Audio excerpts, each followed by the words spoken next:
Team sports news খেলার update. Football. Kylian Mbappe আগামী মৌসুমে রিয়াল মাদ্রিদে যোগ দিচ্ছেন বলে জানিয়েছেন লা লিগার সভাপতি হাভিয়ের তেবাস। তিনি আরও বলেন, এমবাপ্পের বেতন হতে পারে বার্ষিক 1,50,00,000 ইউরো থেকে 2 কোটি ইউরো। ভারান ম্যান ইউ সম্পর্কে ছেদ। মৌসুম শেষে রাফায়েল ভারানের ম্যানচেস্টার ইউনাইটেড ছাড়ার গুঞ্জনটা কদিন ধরেই শোনা যাচ্ছিল। অবশেষে সে গুঞ্জনই এলো আনুষ্ঠানিক ঘোষণা হয়ে। ভারানের সঙ্গে মৌসুম শেষে ইউনাইটেডের চুক্তির মেয়াদও শেষ হবে। তারপরই তার ক্লাব ছাড়ার বিষয়টি নিশ্চিত করেছে ইউনাইটেড কর্তৃপক্ষ।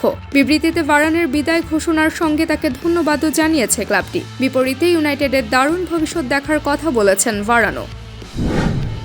আবাহনীকে হারিয়ে ফেডারেশন কাপের ফাইনালে কিংস। কাগজে কলমে দেশের ফুটবলে দুই বড় শক্তি বসুন্ধরা কিংস ও আবাহনী লিমিটেড। খেলায় বসুন্ধরা কিংসের সামনে দাঁড়াতেই পারেনি আকাশী নীলরা। বসুন্ধরার হয়ে গোল করেন রবসন, ডোরিয়ালটন এবং ইব্রাহিম।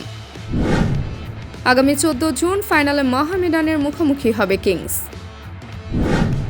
ক্রিকেট। টি-20 বিশ্বকাপের দল ঘোষণা করেছে বাংলাদেশ ক্রিকেট বোর্ড। মিরপুর শেরে বাংলা স্টেডিয়ামের প্রধান নির্বাচক গাজী আশরাফ হোসেনের নির্বাচক কমিটির ঘোষণা করা দলে কোনো চমক নেই।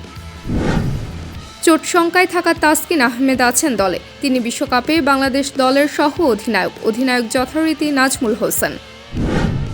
আইপিএলে ইম্প্যাক্ট বদলির নিয়মকে ভালো মনে হচ্ছে শাস্ত্রী অশ্বিনের। তারা মনে করেন এতে করে খেলায় উত্তেজনা বাড়ে এবং খেলা আরও বেশি প্রতিযোগিতামূলক হয়।